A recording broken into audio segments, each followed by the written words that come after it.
y amén. Muy buenos días, hermanos, a quienes no he saludado. Quiero que me acompañe, por favor, a Génesis capítulo 41. Vamos a leer juntos el capítulo 41 de Génesis. Y es un capítulo largo, vamos a leerlo completo, por la gracia del Señor. Pero es importante contextualizar lo que estamos estudiando.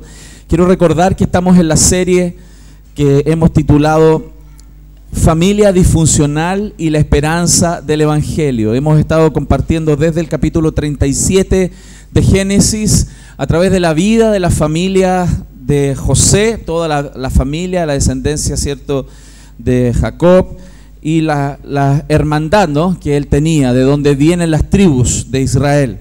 Y ver cómo Dios escoge familias disfuncionales para glorificarse, y hemos compartido semana a semana los capítulos. Hoy ya estamos en el quinto sermón de la serie y le animo a poder estudiar los otros. Están en YouTube, los hemos podido grabar y están disponibles para que usted pueda ver la serie completa, ¿no? Así que vamos a leer Génesis capítulo 41 con detención y completo. Vamos en el nombre de Jesús. Dice: aconteció que pasados 2 años tuvo Faraón un sueño.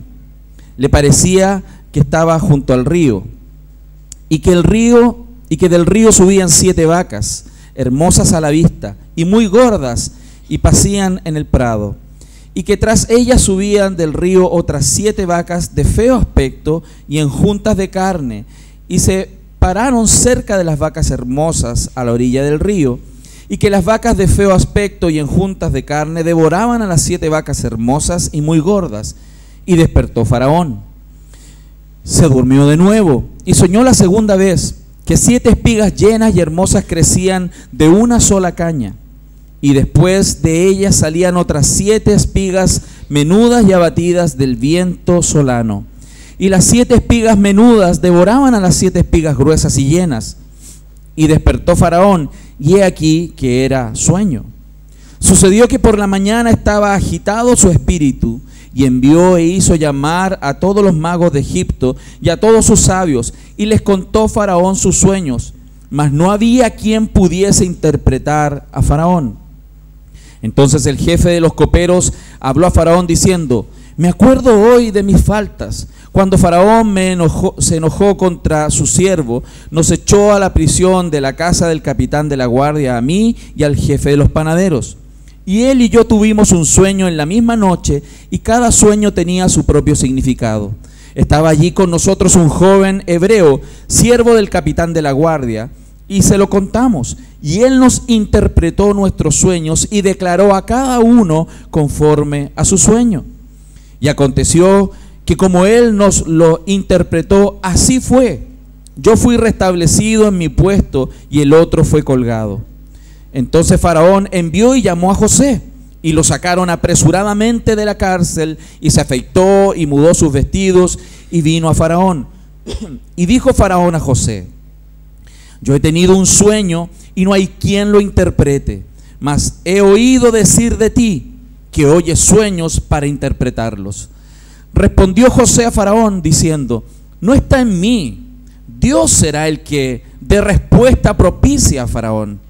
Entonces Faraón dijo a José: en mi sueño me parecía que estaba a la orilla del río, y que del río subían 7 vacas de gruesas carnes y hermosa apariencia, que pacían en el prado, y que otras 7 vacas subían después de ellas, flacas y de muy feo aspecto, tan extenuadas que no he visto otra semejanza en fealdad en toda la tierra de Egipto. Las vacas flacas y feas devoraban a las 7 primeras vacas gordas, y éstas entraban en sus entrañas, mas no se conocía que hubiesen entrado, porque la apariencia de las flacas era aún mala, como al principio, y yo desperté. Vi también soñando que 7 espigas crecían en una misma caña, llenas y hermosas, y que otras 7 espigas menudas, marchitas, abatidas del viento solano, crecían después de ellas. Y las espigas menudas devoraban a las 7 espigas hermosas. Y lo he dicho a los magos, mas no hay quien me lo interprete. Entonces respondió José a Faraón: el sueño de Faraón es uno mismo. Dios ha mostrado a Faraón lo que va a hacer. Las 7 vacas hermosas 7 años son, y las 7 espigas hermosas son 7 años. El mismo sueño es uno mismo, el sueño es uno mismo. También las 7 vacas flacas y feas que subían tras ellas son 7 años. Y las 7 espigas menudas y marchitas del viento solano, 7 años serán de hambre. Esto es lo que respondo a Faraón.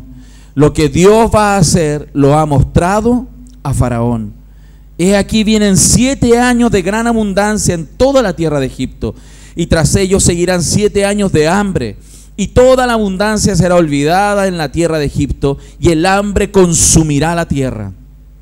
Y aquella abundancia no se echará de ver a causa del hambre siguiente, la cual será gravísima. Y el suceder el sueño a Faraón 2 veces significa que las cosas es firme de parte de Dios y que Dios se apresura a hacerla. Tan pronto provéase ahora Faraón de un varón prudente y sabio, y póngalo sobre la tierra de Egipto. Haga esto Faraón, y ponga gobernadores sobre el país, y quite la tierra de Egipto en los 7 años de la abundancia, y quinte la tierra de Egipto en los 7 años de la abundancia. Y junten toda la provisión de estos buenos años que vienen, y recojan el trigo bajo la mano de Faraón para mantenimiento de las ciudades, y guárdenlo. Y aquella provisión de depósito para el país, para los 7 años de hambre que habrá en la tierra de Egipto, y el país no perecerá de hambre. El asunto pareció bien a Faraón y a sus siervos, y dijo Faraón a sus siervos: ¿acaso hallaremos a otro hombre como este, en quien esté el Espíritu de Dios? Y dijo Faraón a José: pues que Dios te ha hecho saber todo esto, no hay entendido ni sabio como tú. Tú estarás sobre mi casa, y por tu palabra se gobernará todo mi pueblo. Solamente en el trono seré yo mayor que tú. Dijo además Faraón a José: he aquí yo te he puesto sobre toda la tierra de Egipto.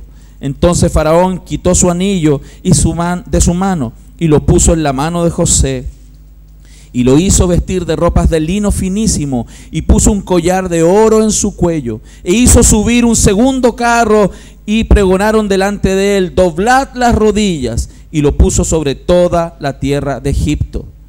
Y dijo Faraón a José: yo soy Faraón, y sin ti ninguno alzará su mano ni su pie en toda la tierra de Egipto. Y llamó Faraón el nombre de José Zaphnath Panea, y le dio por mujer a Asenat, hija de Potifera, sacerdote de On. Y salió José por toda la tierra de Egipto.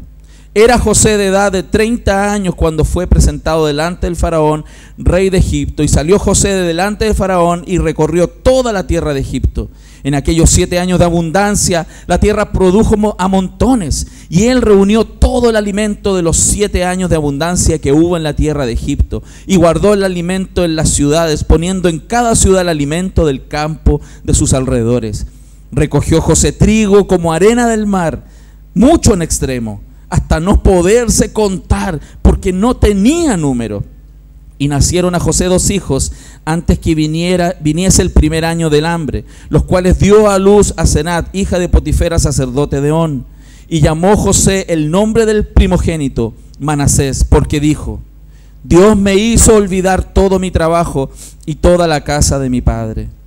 Y llamó el nombre del segundo Efraín, porque dijo: Dios me hizo fructificar en la tierra de mi aflicción.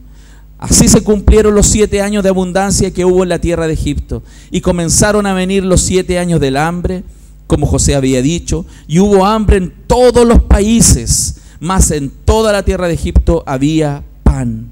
Cuando se sintió el hambre en toda la tierra de Egipto, el pueblo clamó a Faraón por pan, y dijo Faraón a todos los egipcios: id a José y haced lo que él os dijere. Y el hambre estaba por toda la extensión del país. Entonces abrió José con todo granero donde había, y vendía a los egipcios, porque así había crecido el hambre en la tierra de Egipto.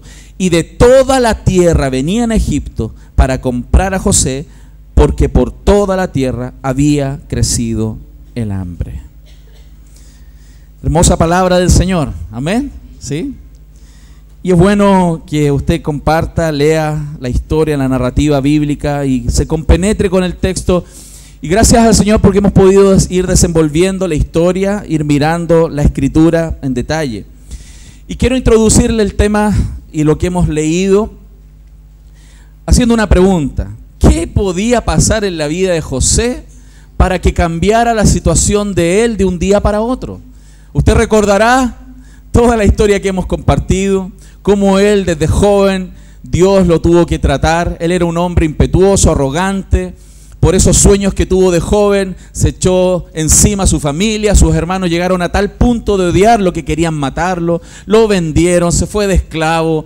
Su padre, que lo amaba y que él cometía graves errores al ser él su primogénito, su privilegiado más bien, y generó este problema tan serio al interior de una familia. Y son problemas, y así lo hemos discutido estas semanas, problemas que pasan en las familias.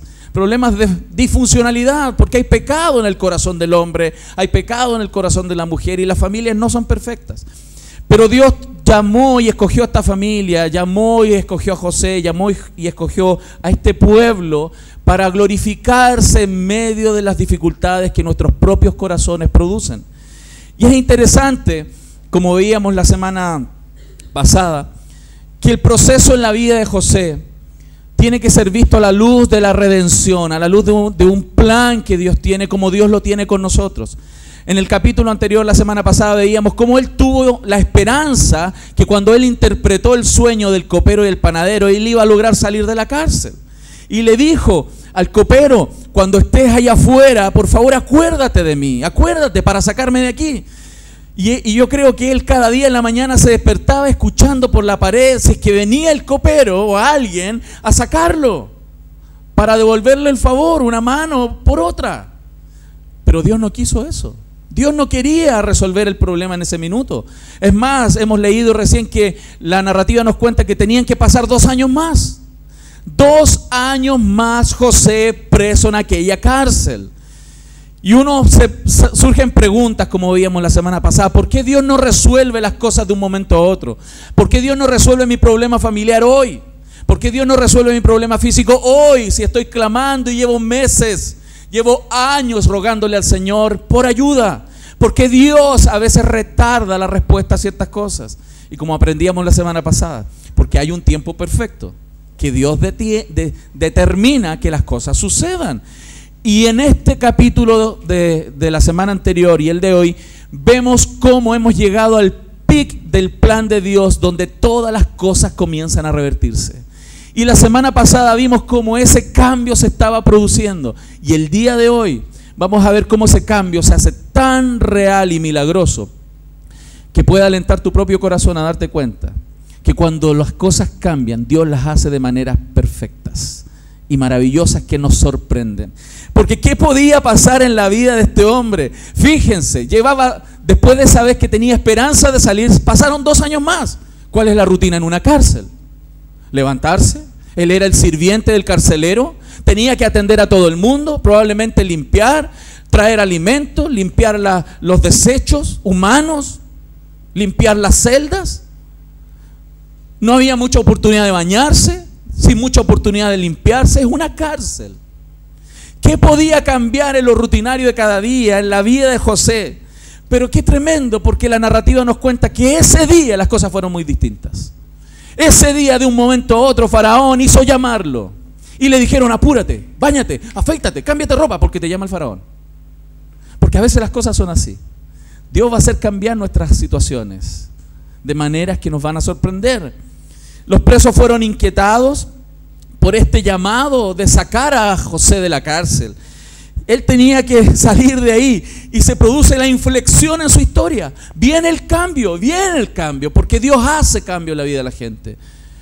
Decíamos en el devocional, nuestros hermanos citaron en sus oraciones, las palabras introductorias del sermón nos están mostrando que hay un Dios que tiene el control de todas las cosas. Y Él sabe, hermanos, cuándo las cosas cambian. Y tenemos que tener esa esperanza. Pero también al mismo tiempo darnos cuenta que cuando los cambios significativos se comienzan a dar, cuando las cosas comienzan a suceder, tenemos tentaciones, tenemos riesgos en medio de los procesos. Lo vimos la semana pasada, riesgos a alejarnos de la gente cuando el dolor es permanente y por largo tiempo en nuestra vida. Nos ensimismamos, Dejamos de pensar en los demás cuando las cosas son nuestros problemas solamente, lo que agobia nuestra mente. Pero también podemos llegar a pensar que Dios no está ahí con nosotros, que Dios se olvidó de nosotros, o que Dios está enojado con nosotros, como algunas personas alguna vez me han dicho. Esta narrativa nos está mostrando que el hombre llamado José, escogido por Dios para llevar adelante la historia de la redención, ya no era el mismo adolescente, arrogante y testarudo.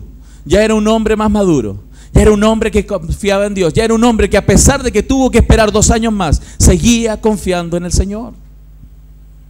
Y ese es un desafío también para nosotros. Era un hombre justamente que su mente y su corazón lo tenía escondido en la palabra de Dios, en lo que Dios había dicho, en este caso a través de los sueños.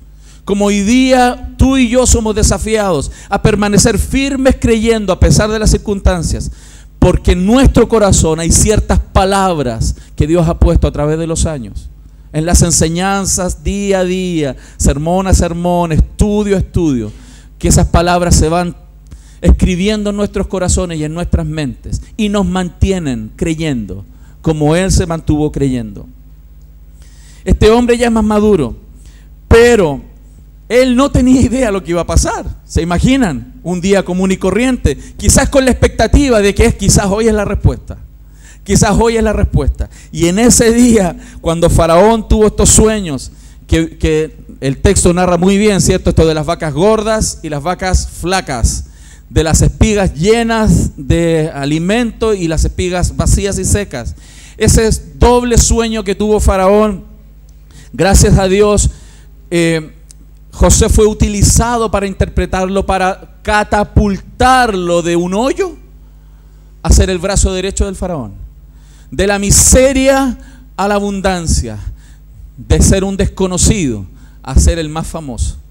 Fíjense el salto que se produjo en la vida de José en un día, porque Dios es capaz de hacer esas cosas, porque el que controla los tiempos y las vidas de las personas es Él. Por todo lo que intentemos correr y luchar, el que controla las situaciones siempre es Dios. Amén. Entonces, Faraón se encontró en la misma situación que el copero y el panadero. En la cultura egipcia, la práctica de interpretar sueños era muy común. En todo lo que es paganismo es algo muy común. Era un buen oficio. Convenía, se ganaba lucas. Hoy día hay algunos que lo hacen profesionalmente. Salen en la tele, ¿no? Estos videntes, ¿no? Y andan interpretando. Es buen negocio. En ese tiempo era tremendo negocio. Y los reyes se juntaban y tenían en su staff de dirección a astrólogos, magos, gente vidente, brujas, brujos, porque ellos querían anticipar los eventos para poder gobernar de mejor manera. En la cultura egipcia, el faraón era un regulador entre los dioses y el pueblo. Por lo tanto, el faraón en ese minuto estaba en entredicho. El faraón estaba en una situación compleja. ¿Por qué? Porque se supone que el faraón tenía que saber lo que los dioses quieren. Pero faraón estaba inquieto en su corazón, porque él no sabía qué rayos iba a pasar. Y Dios usó esa circunstancia. Dios puso los sueños, lo dice el texto. ¿Quién puso los sueños en el faraón? Dios.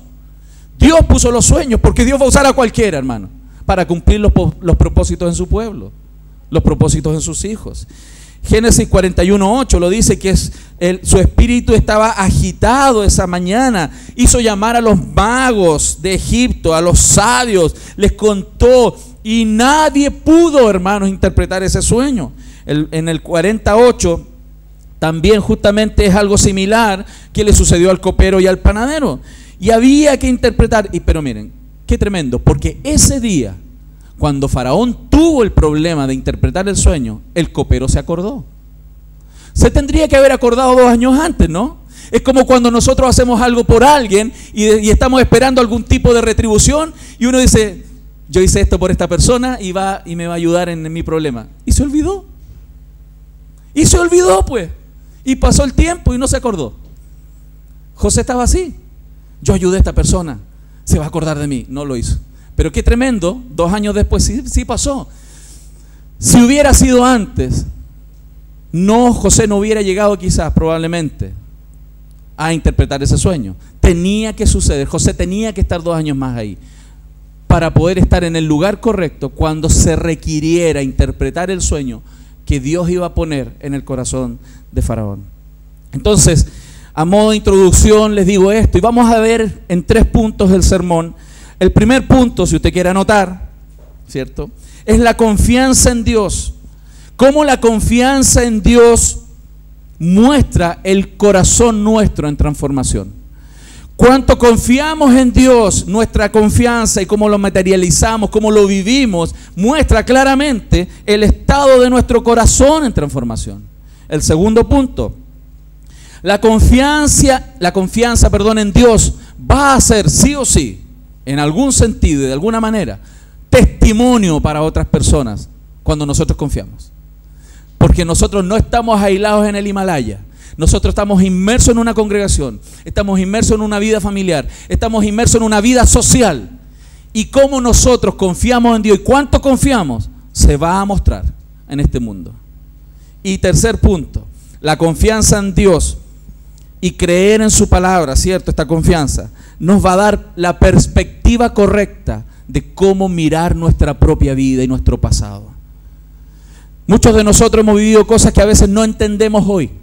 ¿Por qué me tocó vivir cierta cosa? ¿Por qué pasé esto? ¿Por qué sucede esto? Pero cuando confiamos en Dios a través de los años, vamos a ir comprendiendo y vamos a tener los lentes correctos para mirar en perspectiva el porqué de todas las cosas. Entonces, ¿cuántos están animados en escuchar la palabra? ¿Ven? ¿Sí? Entonces, vamos con el primer punto. La confianza en Dios muestra el corazón en transformación. Una de las primeras cosas que quiero que usted note en esta narrativa es que cuando José aparece frente a Faraón, el Faraón le saluda y le dice en el verso 15: yo he tenido un sueño y no hay quien lo interprete, mas he oído decir de ti que oyes sueños para interpretarle. O sea, me hablaron de tu currículum. Me trajeron tu currículum vitae y me dijeron que tú eras un buen interpretador de sueños. Fíjense, cuando José escucha eso, él podría haber seguido justamente recibiendo ese tipo de halagos, ¿cierto? Y pasar por una persona indispensable para ese gobierno.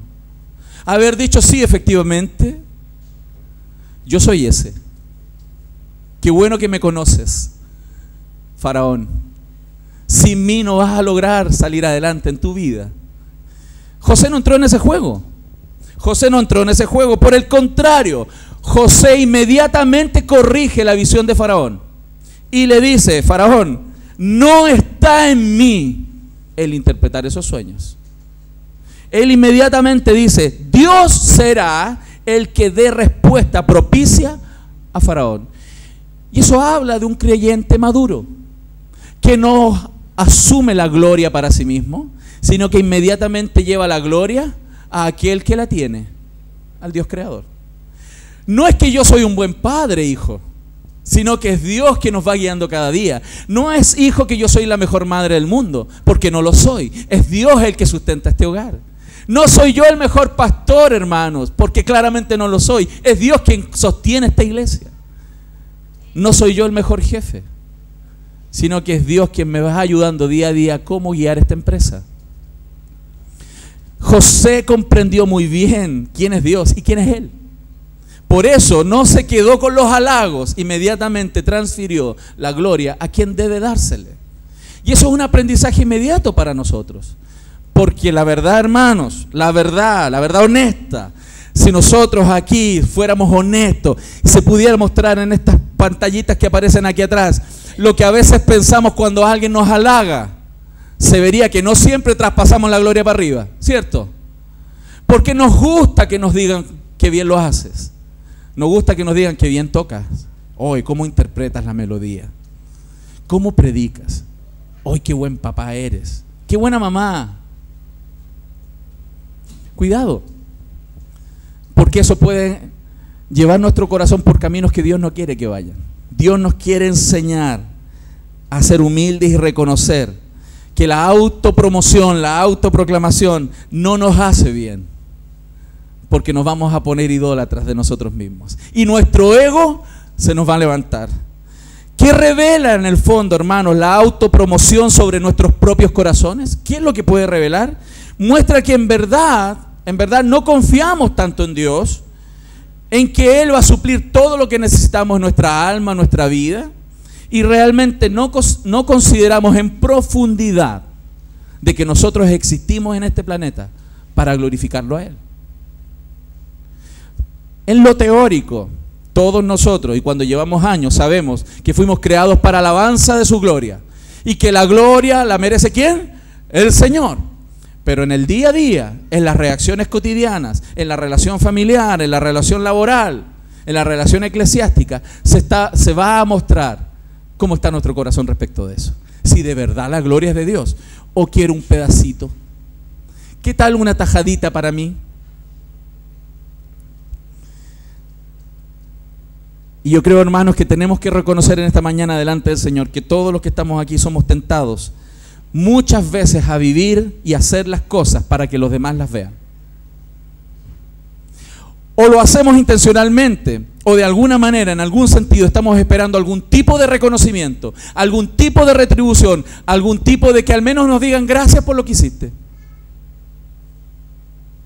Y es tremendo cómo nuestro corazón nos guía de esa manera. Todos los que estamos aquí somos tentados de esa forma y somos llevados justamente a buscar de alguna manera el reconocimiento. Quizás la mamá está esperando que de alguna forma reconozcan todo su esfuerzo que ella hace día con día en el hogar o en sus labores, fuera y dentro del hogar. El papá quizás también, de alguna manera, cuando llega en la tarde cansado y lo único que quiere es comer un plato de comida y ver un poco de televisión, lo único que quiere es que le dejen ese espacio, porque me he sacado la mugre todo el día y quiero tener mis 5 minutos. O que me digan, qué bueno, gracias por lo que haces. Esa búsqueda es algo que nos persigue. Y José, gracias a Dios, en ese instante de su vida, había logrado madurar que todo lo que él es y hace es para la gloria del Señor. Y es algo que nosotros debe refrescar nuestra mente cada día. Si hoy día yo me he levantado y voy a ir a trabajar y voy a hacer lo que voy a hacer, es solamente porque el Señor me está capacitando para poder desempeñar las labores que voy a hacer hoy día. Si voy a cocinar rico, es porque el Dios me ha dado esa habilidad, porque hay algunas que no lo hacen. Gracias a Dios en esta iglesia las hermanas cocinan muy bien, ¿no? Amén. Amén. Entonces, cuando nuestra búsqueda por la gloria personal está por sobre la búsqueda de la gloria de Dios, nos va a suceder que cuando la respuesta no es positiva de otros hacia nosotros, cuando no hay algún sentido de gratitud, cuando no hay algo que nos esté de alguna manera balanceando este dar y recibir, nos vamos a enojar, o nos vamos a desesperar, o vamos a reaccionar, o nos vamos a taimar, porque no me están dando las gracias. Si eso te está pasando en tu corazón, es bueno hablarlo y arrepentirse, porque la gloria es de Dios. Quizás hoy estamos así, quizás uno de ustedes está así, porque yo hice todo esto, todos estos años y no tengo nada. No me han dado las gracias, no me han reconocido. Yo me saqué la mugre por estos cabros y son unos ingratos. Menos mal que eso no pasa aquí, en otras iglesias.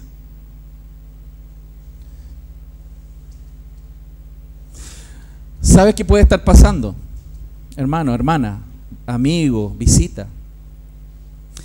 Es que tal vez la razón es que siempre estás necesitando ser el centro de atención.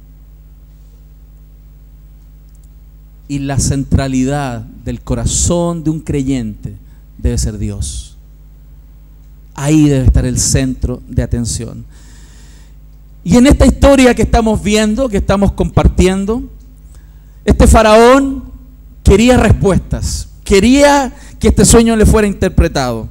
Y el sueño, ¿qué es lo que era? Una vista previa del futuro, de lo que iba a pasar y lo que Dios iba a hacer.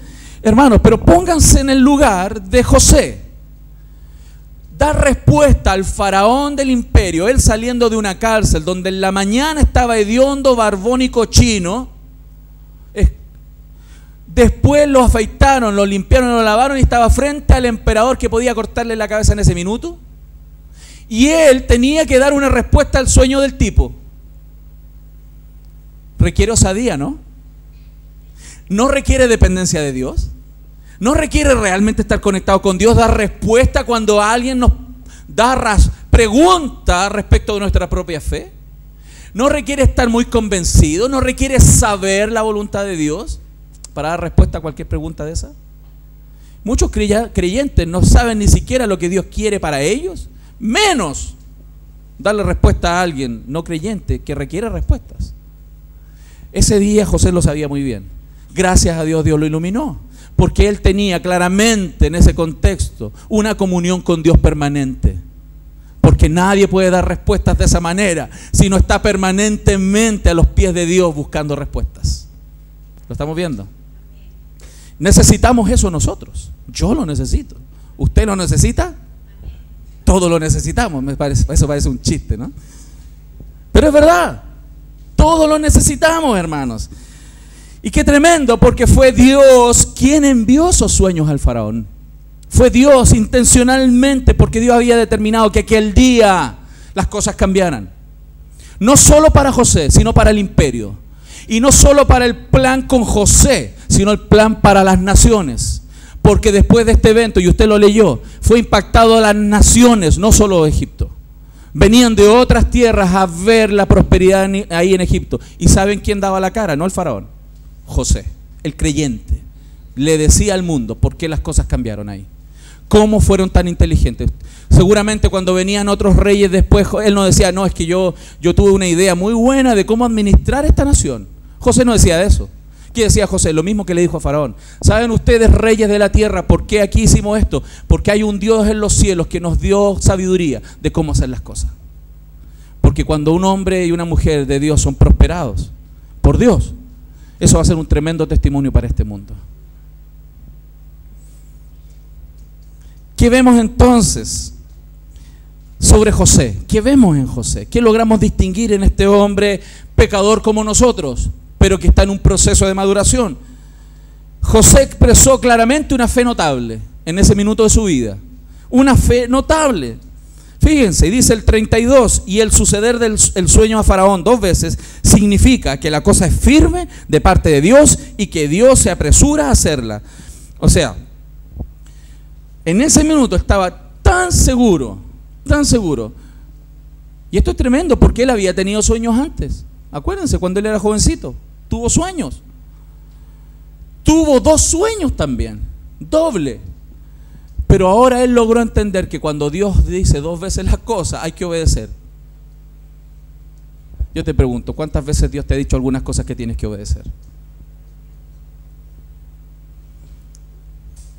Cri, cri.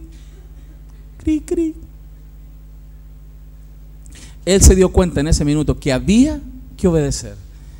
Y él estaba en una situación de entredicho donde requería claramente certezas.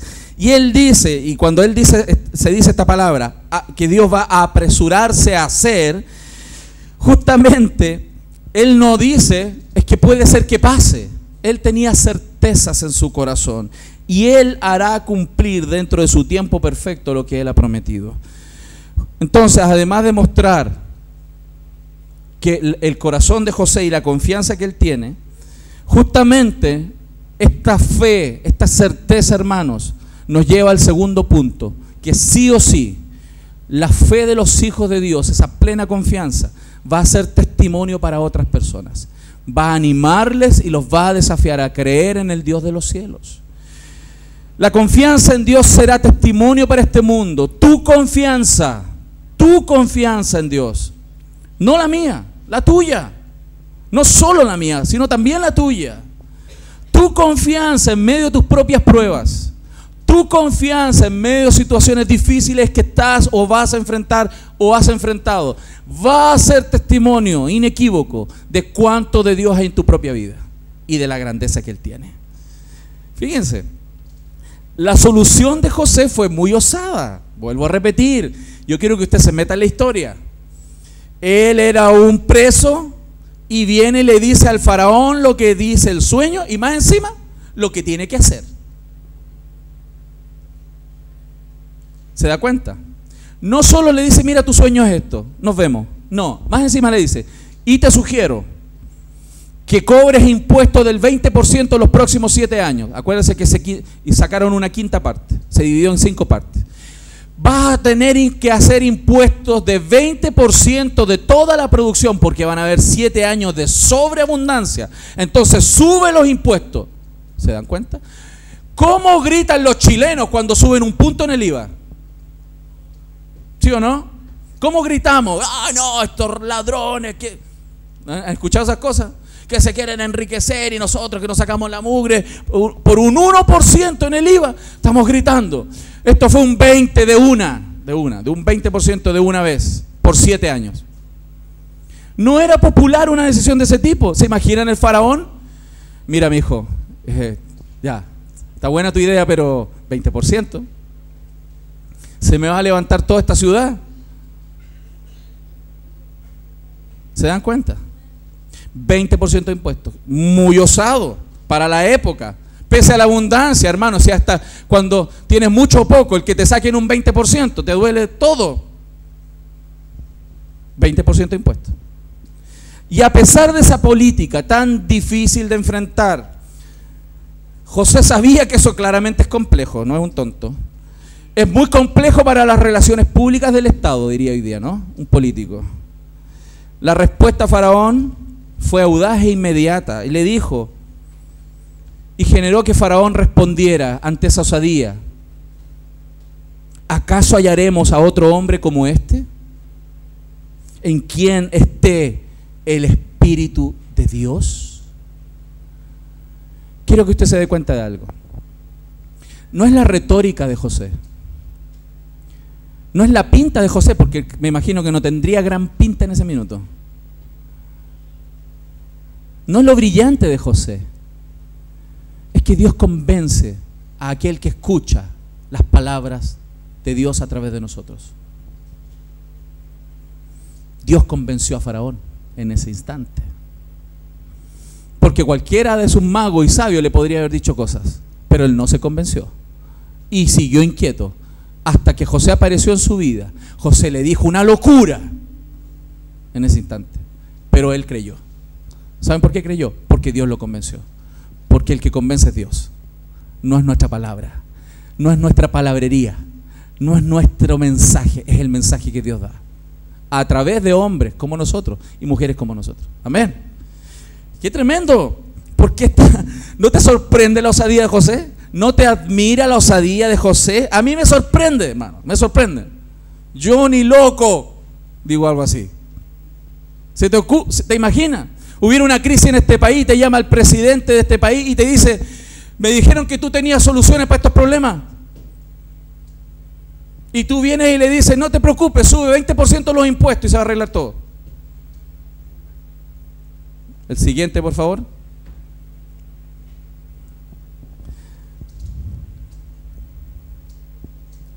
¿Saben por qué me sorprende tanto? Porque a mí me sorprende tanto esto y probablemente te sorprende a ti. Es porque somos personas de tan poca fe. Tenemos tan poca fe que raramente creemos que lo que decimos va a marcar una diferencia. Tenemos tan poca fe de predicarle a nuestros familiares no creyentes porque tenemos tantas dudas de que eso vaya a generar un cambio en el corazón de ellos. Tenemos tan poca fe de hablarle a no creyentes porque creemos que eso no va a hacer algo en el corazón de ellos. El problema no es Dios, somos nosotros. Tenemos tan poca fe que cuando le hablamos a incrédulos endurecidos y decimos algo a cualquier persona, creemos que no nos van a oír. ¿Saben cuál es el problema? Es que no nos estamos dando cuenta que hay alguien detrás de todas las cosas. Incluso cuando le hablamos a alguien, es el Espíritu Santo de Dios que está detrás de todas estas cosas. Lo estamos viendo, hermano.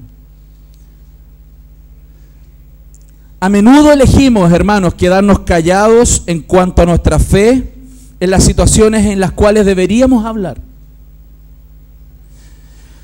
porque no esperamos respuesta positiva de las personas a nuestras palabras, Porque hemos olvidado el papel que tiene Dios en esta ecuación. ¿Usted cree, pastor, que le debiera hablar a mi jefe? ¿Usted cree, pastor, que le debiera hablar al diputado, al senador, al empresario, a la persona aquella tan docta y elevada en conocimiento? ¿Usted cree que yo, que a lo mejor soy poco docto, no tengo tanto lenguaje, yo debo hablarle a esa persona, a lo mejor que vaya otro más capacitado que yo? Tenemos tan poca fe que creemos que son las retóricas las que convencen a la gente. Y no es Dios el que habla, a través de personas imperfectas como nosotros. ¿Lo estamos viendo, mi familia? Entonces, debemos reconocer entonces que el faraón no respondió a la fuerza del argumento que tenía José.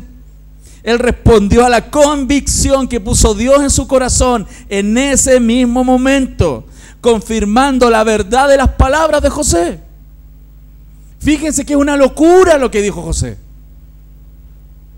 Tus 7 vacas gordas y tus 7 espigas son 7 años de mucha abundancia, y las 7 vacas flacas que tienen el pellejo pegado en los huesos, y las espigas que no tienen ni un grano, son 7 años más de escasez. No me diga, ¿de cuál está fumando usted?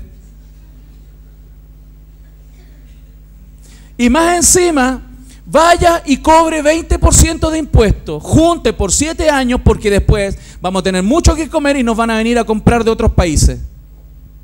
¿Se da cuenta de la locura? Es que Dios hace locura a través de personas como nosotros. Dios es capaz de hacerlas. Dios es capaz de hacerlas. Porque Dios mueve los corazones. Yo voy a citar rápidamente solo 3 textos para que usted se dé cuenta cómo se mueven las cosas.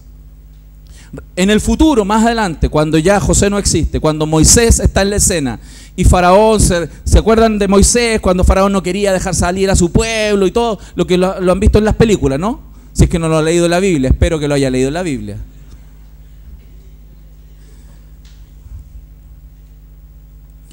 Voy a leer 3 textos para que usted se dé cuenta cómo Dios se mueve en el corazón de las personas. Verso 32 del capítulo 8. Mas Faraón endureció aún esta vez su corazón y no dejó ir al pueblo. ¿Quién endureció el corazón? Faraón. Faraón dice aquí. Verso 7, capítulo 9. Entonces Faraón envió, y aquí que el ganado de los hijos de Israel no había muerto uno, mas el corazón de Faraón se endureció. El texto anterior dijo corazón endureció, Faraón endureció. Ahora dice se endureció el corazón. Pero leo otro, verso 12, capítulo 9. Pero Jehová endureció el corazón de Faraón, dice el texto, y no lo oyó como Jehová lo había dicho a Moisés. Faraón endureció, se endureció, Jehová endureció. Las 3 cosas pasan al mismo tiempo. Por eso Dios hace responsable al faraón, pero Dios provoca que ese corazón se endurezca, porque Dios abre y cierra los corazones de las personas. Dios convence y Dios evita que la gente se convenza. Entonces, no tengan miedo de hablar de Dios. No tengan miedo de las cosas, porque Dios está detrás de todas las cosas. ¿No podría Dios también estar operando en los corazones y en las vidas de algunas personas que tú tienes a tu alrededor? De esa persona incluso que es tu enemigo. ¿No podría Dios incluso estar obrando en la persona que te falló? ¿No podría Dios estar obrando en las personas que te caen mal? ¿No podría estar Dios obrando en tu propia suegra? Amén. Aleluya. Alabado sea el Señor. Dios puede. Dios hace milagro, hermano. Dios hace milagro. Y ¿saben qué? A la luz de esta historia, a la luz de la palabra de Dios, a la luz incluso de nuestra propia experiencia, no sería la primera vez que nos demos cuenta que Dios venía trabajando en el corazón de alguien. Porque Dios lo hace, hermanos. Crea al Señor, crea al Señor. Así como Potifar había puesto a José sobre toda su casa porque vio a Dios en su vida, Faraón lo colocó sobre todo Egipto porque Faraón vio a Dios en su vida. Porque cuando alguien confía en Dios, eso se nota. ¿Aló? ¿Cierto? Se nota, se ve. La familia que José había perdido en Canaán fue sustituida por una nueva familia en Egipto. Fíjense, pero José seguía confiando. Las acusaciones falsas que lo habían llevado a la humillación pública ahora fueron sustituidas por la proclamación y la aclamación pública. ¿Por qué? Porque José confiaba. El sueño imposible, donde la gente se inclinaría delante de él, que fue ese sueño que él vio cuando era un jovencito, ahora comenzó a cumplirse porque Faraón dijo que todos, si quieren algo, háblenlo con él e inclínense delante de José. Porque Dios cumple sus promesas, aunque se tengan que demorar 20 años o más de 20 años como en la vida de este hombre. Porque pasaron más de 20 años del jovencito adolescente hasta que él fue puesto como el brazo derecho de Faraón. Y algunos creyentes llevan 3 meses en un problema y ya no saben qué hacer. Aló. Menos mal que eso pasa en otras iglesias. Gloria a Dios. Sin duda José había esperado mucho tiempo para que sus sueños comenzaran a suceder. Pero al final, ¿sabe lo que yo quiero que usted albergue y se lleve aquí en su corazón? Que cuando Dios dice que algo va a pasar, va a pasar. ¿No es bueno eso para nosotros? ¿No es seguro eso para nosotros? ¿Cuánta gente te ha hecho promesas y no las cumple? ¿Te sobran manos? ¿Te faltan dedos? ¿Perdón? ¿Sí? Dios cumple todas y cada una de sus promesas. Por eso el consejo de la palabra de Dios es que confíes en Él más que en las personas. ¿Cuál es el típico error nuestro? Hacer todo lo contrario.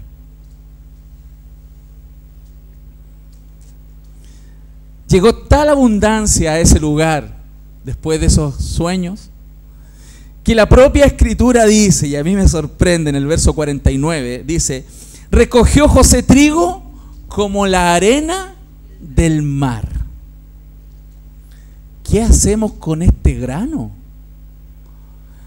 Construyan silos, busquen bolsas. ¿Qué hacemos tanto?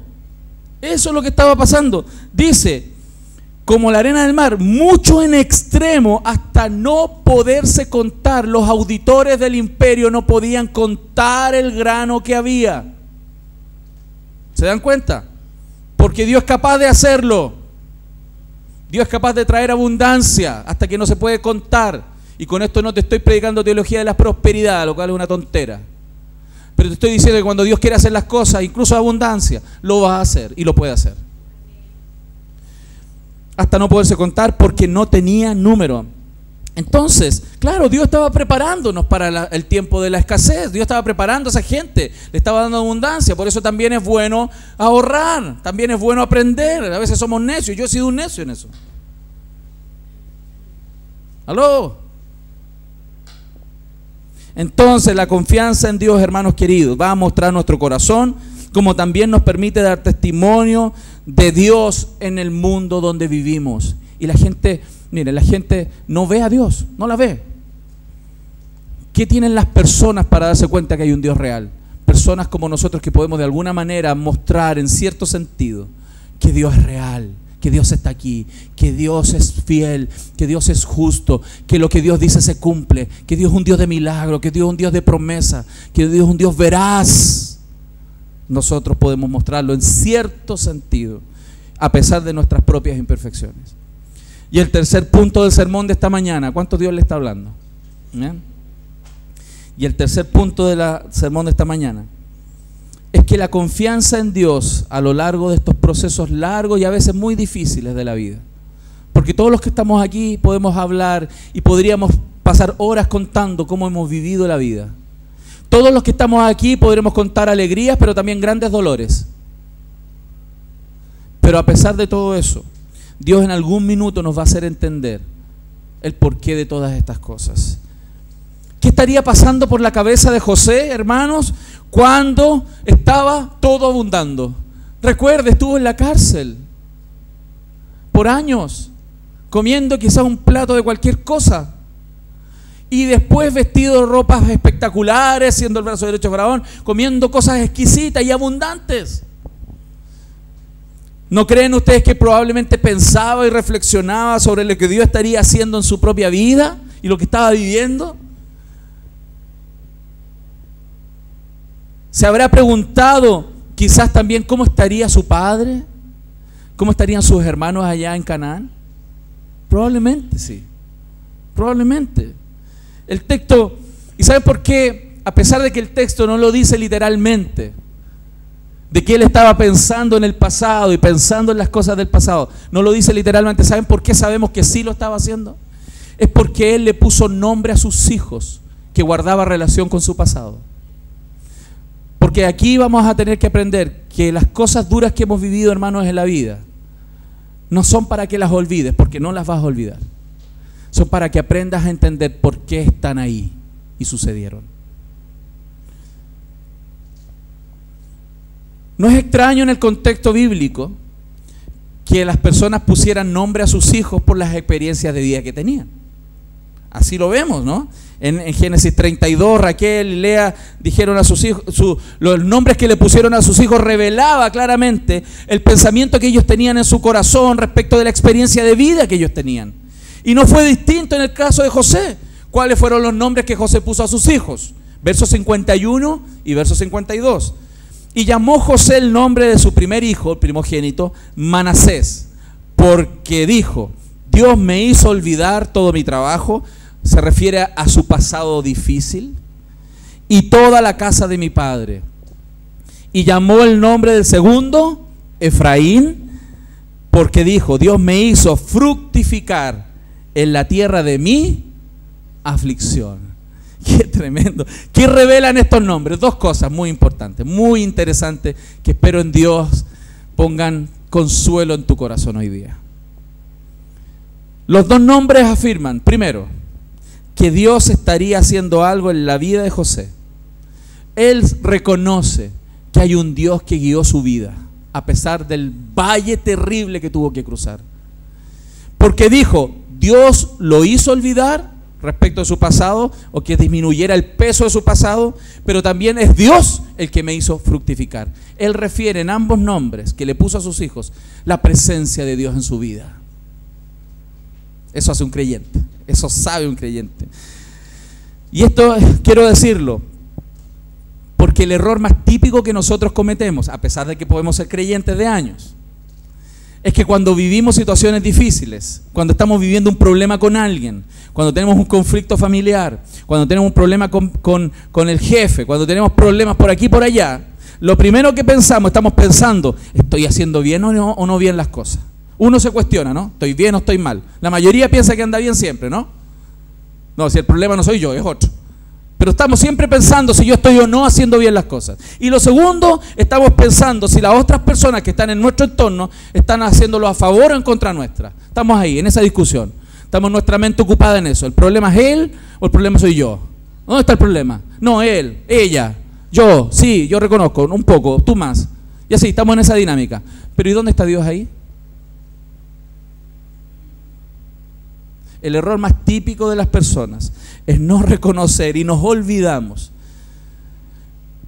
que no solamente tenemos que estar pendientes de nuestros pensamientos y nuestras responsabilidades frente a lo que está pasando, no solamente estar pendientes frente a lo que las otras personas están haciendo y sus responsabilidades, sino también tener en cuenta que hay un Dios que está sobre todas las cosas y está permitiendo enfrentar ese problema porque Dios quiere algo de nosotros.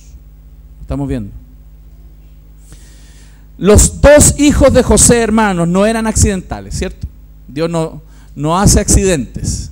Dios quería que nacieran.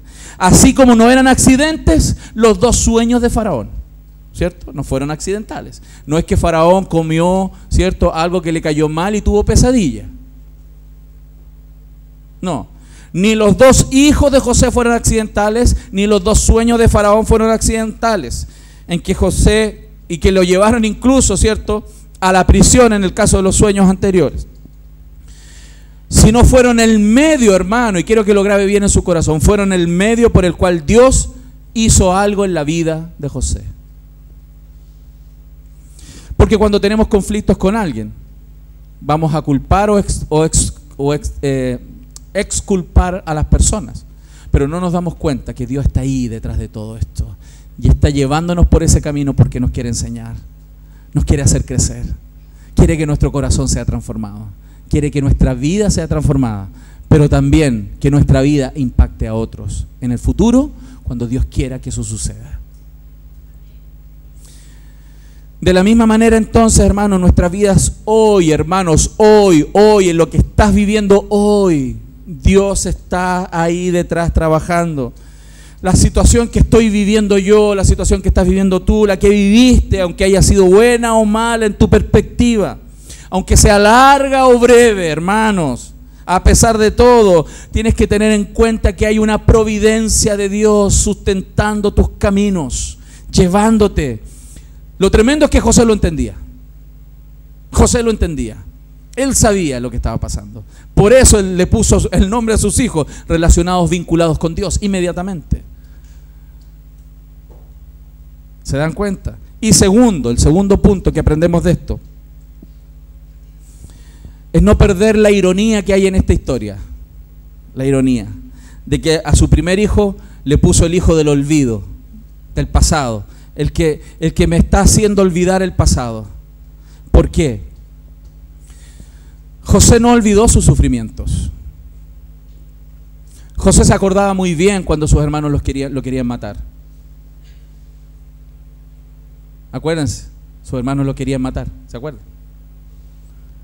Pero al final no lo mataron, lo vendieron, lo tiraron al pozo para que se muriera y después una caravana se lo llevó esclavo. Él no se olvidaba de eso, como probablemente hay cosas en tu vida que tú no te olvidas. Lo que te hicieron cuando eras hijo, chico, las veces que te fallaron. Hay cosas que no se olvidan, ¿cierto? Dios tampoco se olvida. Tu mente no olvida. Entonces, ¿de qué se trata esto, hermanos? ¿Saben de qué se trata? Es que cuando nosotros estamos luchando con la realidad de las cosas que hemos vivido, las cosas que nos han dolido, los acontecimientos que a veces marcaron nuestras vidas, cambiaron el destino y la ruta de nuestras vidas, porque hay cosas que pasan en la vida de las personas que realmente cambian la vida, la cambian y para siempre. Y probablemente aquí haya muchos que sus vidas fueron marcadas y cambiaron para siempre por situaciones que vivieron o hemos vivido. Pero aquí pone inmediatamente el desafío. Estos pueden llegar a ser terribles, hermanos, pecados terribles que personas cometieron contra ti. También pueden ser tus propios pecados, sí, pues no solo son los otros, tus propios pecados y tus propias decisiones mal tomadas, de las cuales estás arrastrando consecuencias y probablemente para toda tu vida. Porque así es la vida. Quizás los recuerdos dolorosos del pasado continúan afectando, hermano, hermana, amigo, visita, el modo en el cual respondes a los acontecimientos hoy. Quizás el daño que te hizo un hombre en el pasado está marcando la relación con la cual hoy te desenvuelves. ¿O pasa solo en las películas eso? Quizás tus recuerdos te están haciendo sobrereaccionar frente a situaciones actuales. Por el dolor, por el daño, por el temor que a veces surge en nosotros por lo que hemos vivido. Hermanos, ¿qué trae todo este tipo de cosas en la mente de personas como nosotros? Caos, confusión, angustia, a veces desesperación, porque no sabemos cómo manejar las situaciones. ¿Y qué es lo que pasa? A veces tenemos amigos bien intencionados, yo quiero así decirlo antes de decirlo, gente bien intencionada, que nos viene y nos dice, mira, simplemente tienes que dar vuelta a la página, tienes que olvidar, da vuelta a la página, mira para adelante. Eso es una buena intención, ¿no? Yo no quiero juzgarlo. Es una buena intención, da vuelta a la página, ¿no? Mira para adelante. Olvídate de ese. ¿Lo han escuchado por ahí? Son amigos bien intencionados. Pero ¿cómo olvidas traumas terribles? ¿Cómo te sacas de tu mente y de tu corazón la desconfianza que tienes de la persona que tienes al frente hoy? Porque antes otros te fallaron. ¿Cómo te sacas eso? Lo que José hizo al dar el nombre de su primer hijo, Manasés, fue reformular el significado de su pasado. No olvidarlo.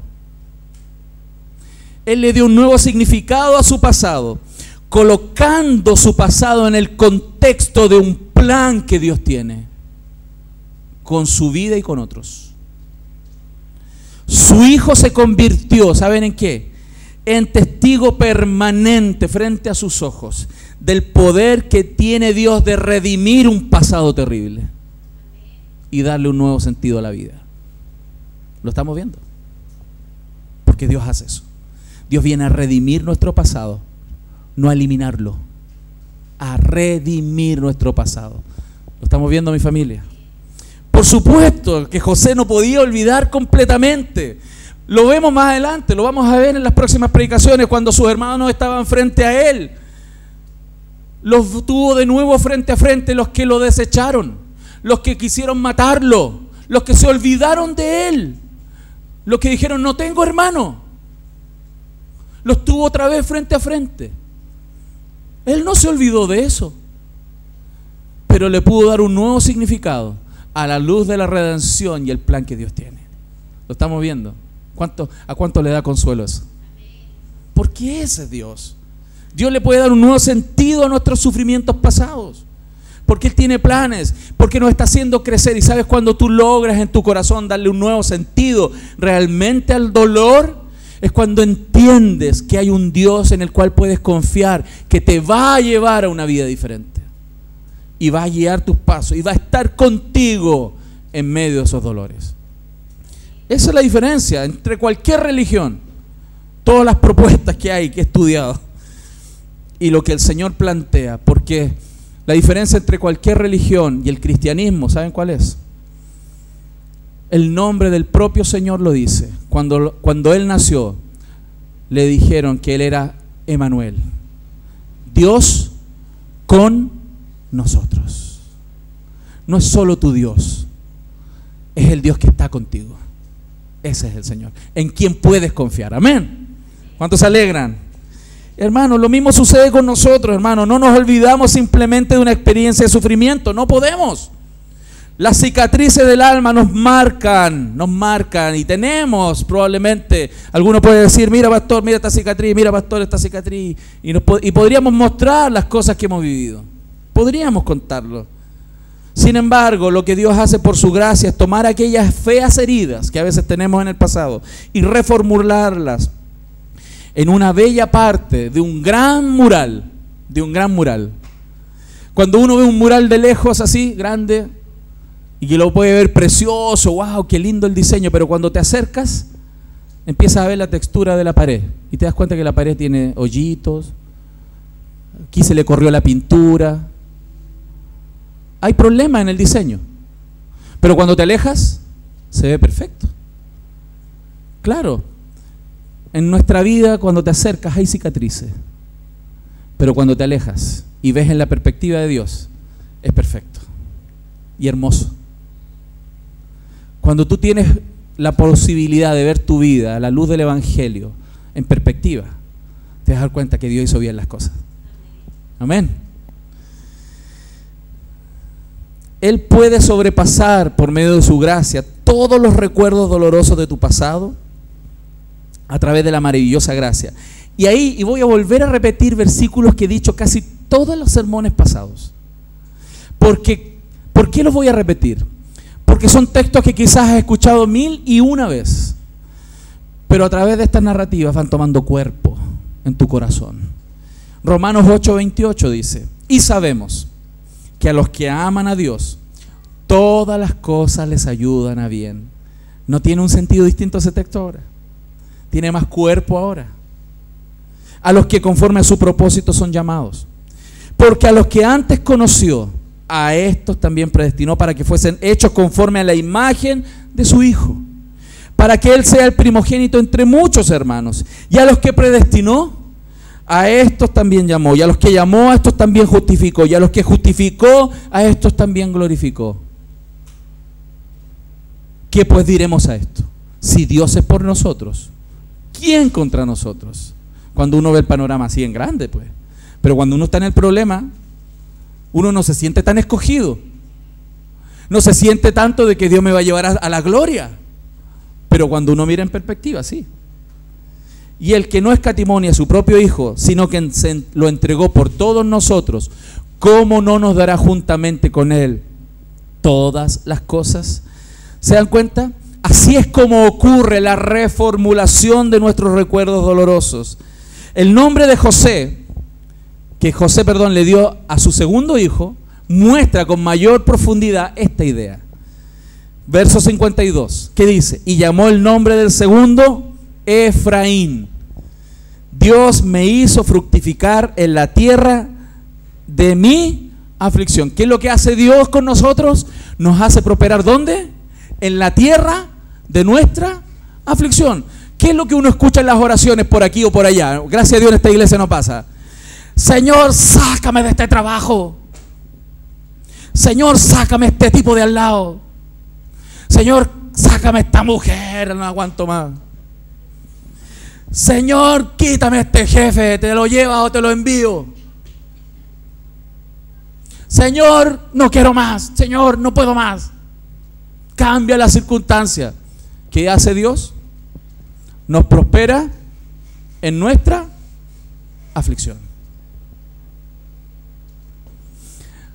Si hay algo que yo he repetido muchas veces en mi vida, que es un dicho común, ¿no? Muy común en nuestra cultura, pero usted lo entiende muy bien. Dios no da puntada sin hilo. ¿Lo entendió? Porque Dios no solamente quiere afectar a la persona que tú quieres que sea afectada, sino Dios quiere cambiarte a ti en ese momento, mientras vives eso. Porque Dios no da puntada sin hilo. Amén. Aunque no es un versículo, se entiende, ¿no? No me van a acusar de falso profeta después que estoy poniendo versículos en la Biblia en el canon, ¿no? Pero que no. Muchas veces es en la tierra entonces de nuestra aflicción que el Señor nos hace fructíferos, prósperos nosotros mismos y en la vida de otros a nuestro alrededor. José llegó a ser bendición no solo para él, no solo para su familia de Canaán que después volvió a él, no solo para la tierra de Egipto, sino para las otras naciones que llegaron a ver al Dios de los cielos en la vida de José. ¿Cuántos quieren de eso en su vida? Romanos 5 dice, 3 al 5, y no solo esto, sino que también nos gloriamos en las tribulaciones, sabiendo que la tribulación produce paciencia, y la paciencia prueba, y la prueba esperanza, y la esperanza no avergüenza, porque el amor de Dios ha sido derramado en nuestros corazones por el Espíritu Santo. Muchas veces, hermanos, cuando estamos en el sufrimiento, lo que va a hacer Dios es traernos al recuerdo, a nuestra mente, a Cristo, al que sufrió más que todos nosotros juntos. Porque este sermón no podría estar correcto si solamente decimos, bravo José, te pasaste, quiero ser como tú. José siguió siendo un hombre imperfecto. El único perfecto que caminó sobre esta tierra fue Jesús el Señor, que nos permitió ver hoy día al Señor en nuestros corazones. José sufrió mucho y llegó a hacer impacto, mas Cristo sufrió todo y por medio de su sufrimiento llegó a ver mucha gente salva. José dijo, él llegó a entender, todo mi sufrimiento sirvió para que mucha gente pudiera no morir de hambre y salir adelante en sus vidas. Lo dijo después José, capítulo 50. Pero Cristo, al morir como Él murió, siendo quien era, la cosecha que Él tuvo es muchísimo más grande. ¿Saben cuáles granitos de su cosecha podemos ver hoy día? Nosotros. Nosotros somos cosecha de aquel que sufrió tal contradicción de pecadores sobre sí mismo. Nosotros estamos aquí gracias a Cristo. Las cicatrices de Cristo, ¿no les parece tan extraño? Pero aquí lo va a entender mucho mejor. ¿Por qué cuando Cristo resucitó, el Padre simplemente no le borró las cicatrices de sus manos y los hoyitos en la mano? ¿Por qué no se las borró? ¿Saben por qué no le borró las cicatrices de sus manos? Porque Dios no quiere que se borren las cicatrices. Porque Dios quiere que recordemos que el dolor y el sufrimiento tiene fruto. En nuestra vida, las cosas que hemos vivido va a traer fruto. Y no te vas a olvidar. Por eso el Señor no borró la cicatriz. Podría haberlo hecho, un cuerpo nuevo, perfecto. ¿Para qué dejarle huella? Porque no siempre Dios quiere que se borren. Las cicatrices de Cristo hablan del sacrificio de dolor. Por eso esas cicatrices se vuelven bellas. Por el fruto que producen para los propósitos redentivos de Dios. Va a llegar el día donde tus cicatrices vas a verlas bien. Las vas a ver bonitas. Porque te vas a acordar, ese fue el día que sufrí. Pero he visto a través de los años cómo el Señor me sacó de ahí. Te vas a acordar. Y le vas a dar gracias a Dios por haber vivido lo que has vivido. Dios hizo que la terrible aflicción de Cristo produjera maravillosos frutos y que aquellas cicatrices sigan hablando permanentemente de la gloriosa gracia de Dios. Lo que Él sufrió sobre sí entra en nuestras vidas hoy, en nuestros corazones, para darnos el correcto sentido de los padecimientos y para hacernos prosperar también, hermanos, en la tierra de la aflicción. Nosotros aquí no queremos sufrir, ¿no? Está claro, ¿no? No es que seamos masoquistas, ¿no? De repente la gente piensa que los evangélicos son masoquistas. No, yo creo que el que le guste sufrir tiene un problema psicológico. No es que nos guste sufrir, pero usted lo va a entender muy bien. Cuando usted va al trabajo, aunque en una menor escala, ¿no? de sufrimiento, y en el trabajo le cuesta ganarse el dinero, se saca la mugre, ¿no? A lo mejor no lo tratan bien. A lo mejor le cuesta ganarse las luquitas todos los meses. Pero cuando llega a fin de mes y le pagan, y usted ve a su familia mantenida, bien sostenida, con comida, con lo que necesitan, se puede dar quizás un gustito por aquí y por allá. Usted dice, todo ese sufrimiento, todas esas veces que mi jefe me retó en el mes, la presión que soporté, valió la pena. Porque ahí uno entiende que sufrir un mes y ver el gozo en su familia, eso tiene sentido. Porque no, el dolor no siempre es sin sentido. Es más, yo creo, por la palabra de Dios, que siempre tiene propósito. Dios nos ayude hoy día a entenderlo así y a verlo. Y a mirar como eso, como lo hablábamos en el grupo de conexión el viernes. Y nos emocionábamos todos juntos el viernes. De que el Dios de toda consolación, como dice 2 de Corintios 1, nos consuela a nosotros, para que también nosotros podamos consolar a otros que viven las mismas cosas que nosotros a lo largo de los años en nuestra vida y tenemos oportunidad de ayudarlos. Él nos va a capacitar en nuestros dolores. Él va a usar todas esas cosas como pruebas y desafíos para pasar, y también los va a utilizar para desarrollar, hermanos, una conciencia clara que tiene que estar en los hijos de Dios, que nuestra patria no está aquí. Nuestra patria está en los cielos. Tiene que haber un balance entre aprender a vivir bien aquí y tener también el corazón en la patria de los cielos. Pero jamás entonces olvidemos que la tierra prometida nuestra está en Él. En Él. No es nuestra casa, no es Varadero, no es Cancún. El cielo está en su presencia. En su presencia hay plenitud de gozo para siempre. Y que, hermanos, Dios sea glorificado en nuestras vidas. Amén. Vamos a orar.